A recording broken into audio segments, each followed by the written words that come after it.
हाँ जी दोस्तों, जय हिंद। मैं हूं Abhi Yadav and welcome back to our channel. तो आज पूरी दुनिया के न्यूज़पेपर्स में खबरों में सिर्फ एक ही चर्चा हो रही है, वो है एस्ट्रॉयड बीनो। जैसा कि आप स्क्रीन पर देख पा रहे हो, ये है एस्ट्रॉयड बीनो जो कि लिया गया है नासा के स्पेसक्राफ्ट ओसिरिस रेक्स से। अब आप इसके नाम का तथ्य समझिए। बिनो, जो कि एक इजिप्ट के एंशियंट बर्ड है, उसके नाम पे रखा गया है, जिसके बारे में धारणा थी रीबर्थ मीन्स पुनर्जन्म, और ये धरती पर टकराएगा। बट इसकी उत्पत्ति अभी की बारे में ऐसा बताया जाता है कि अंदाजन वैज्ञानिकों के अनुसार 1 करोड़ साल पहले इसकी उत्पत्ति हुई थी सौर ब्रह्मांड में। अब इसके कुछ तथ्यों पे देखें तो ये देखिए आप कि ये तकरीबन हमारी पृथ्वी से 4.65 मिलियन माइल्स, तकरीबन 64 लाख किलोमीटर ये धरती से दूर है। और अभी हमारे वैज्ञानिक दो एस्ट्रॉयड पर नज़र बनाए हुए हैं जो कि पृथ्वी की कक्षा में, जिसमें एक का नाम है Binu and second one is 1950 DA। हाँ, ये कोई साल नहीं बट ये उसका नाम है 1950 DA। तो जाहिर सी बात है, अगर नासा ने एक स्पेशल मिशन इस एस्ट्रॉयड के लिए भेजा है तो जाहिर सी बात है कि ये बहुत ही पावरफुल भी होगा एंड साइज में भी बड़ा होगा। तो इसका अंदाजन साइज है कि यह एफिल टावर या फिर एम्पायर स्टेट बिल्डिंग के करीब करीब हाइट में और 510 मीटर चौड़ाई में।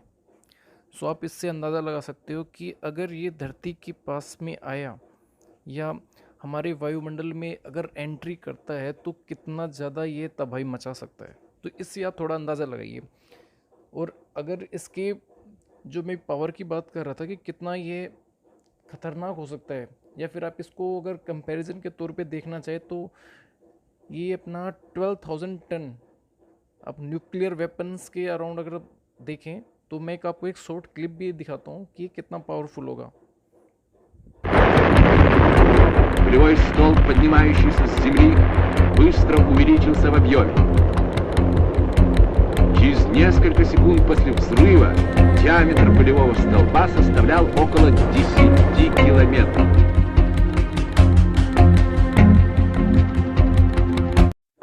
तो जो आपने अभी देखा वो दरअसल हाइड्रोजन TSR बॉम्ब था, जो कि बहुत ही पावरफुल होता है। अभी तक का हमने जो टेस्ट किया है धरती पे, सबसे पावरफुल वही हाइड्रोजन बम है, TSR बोलते हैं उसको, रशिया ने टेस्ट किया था। सो ये अगर कोमेट या फिर एस्ट्रोनॉइड जो अगर धरती पे आता है, पृथ्वी पे आएगा, तो ये 24 टाइम्स उससे ज़्यादा पावरफुल होगा।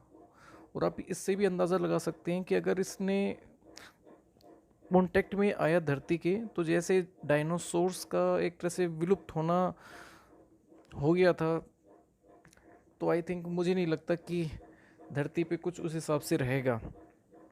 पर इसका आने का जो टाइमिंग है जो अभी प्रेडिक्ट किया जा रहा है वो 2100 से 2200 के मिडिल में बताया जा रहा है, अराउंड 2182 के आसपास में।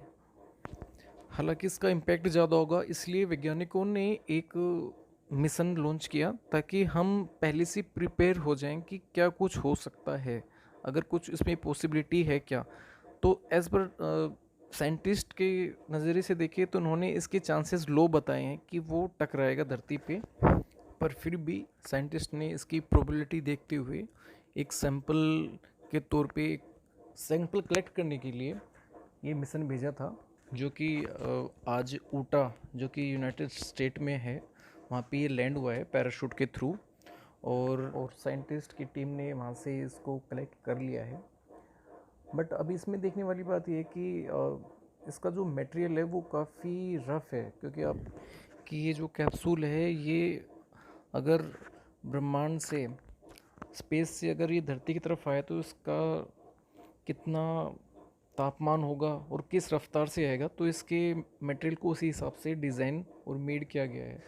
साथ में जो इसने सैंपल कलेक्ट किया है उसमें ये एस्ट्रोनॉइड बीनू के वहाँ से कोई 9 आउंस मीन्स उसको अगर कन्वर्ट करें तो 250 ग्राम सैंपल वहाँ से कलेक्ट किए हैं, जो देखने के लिए कि इसमें किस टाइप की अगर कोई गैस या फिर कोई मेटल्स का कुछ ऐसा है जो अगर इन केस अगर वो टकराए तो कितना डैमेज दे सकता है या फिर हैज़ार्डस हो सकता है, ख़तरनाक हो सकता है।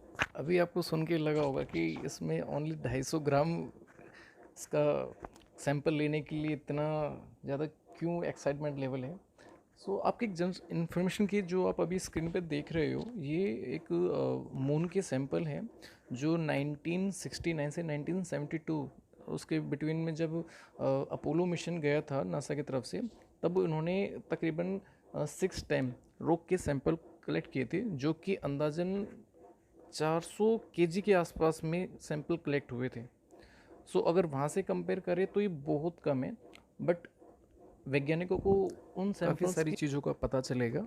और जैसे अगर कुछ रिपोर्ट आती है, जहाँ तक मैंने पढ़ा था इसमें अगले महीने की आई थिंक 12 या 13 तारीख को रिपोर्ट सबमिट करेंगे कि क्या कुछ उनको उसमें पॉसिबिलिटी दिख रही है, किस किस चीज़ का वो इम्पैक्ट दिख रहा है, कि क्या क्या मेटल है या फिर कोई एक तरह से कोई भी रासायनिक पदार्थ वगैरह मिलते हैं जो कि नुकसान पहुंचा सकते हैं। बट हाँ, ये 160 साल के बाद की बात है, तो अभी से कुछ तैयारी करना आई थिंक वाजिब हो।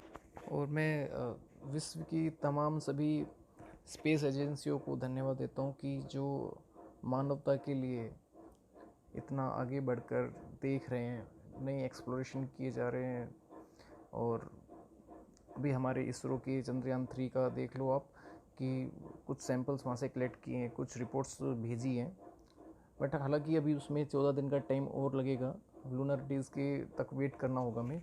बट ठीक है, तो ये चीज़ें अगर स्पेस के अकॉर्डिंग अगर हम देखें तो बहुत सारे एक्सप्लोरेशन हमारे भविष्य को भी निर्धारित करते हैं, और हम जिस दिशा में जा रहे हैं वो आई थिंक बहुत अच्छी बात है कि हम नए नए तरीके खोज रहे हैं। बाकी अगर आपको ये वीडियो हेल्पफुल लगी हो और नॉलेजफुल लगी हो, सो प्लीज़ शेयर कीजिए, लाइक कीजिए एंड सब्सक्राइब कीजिए। मिलते हैं नेक्स्ट वीडियो में। धन्यवाद। जय हिंद।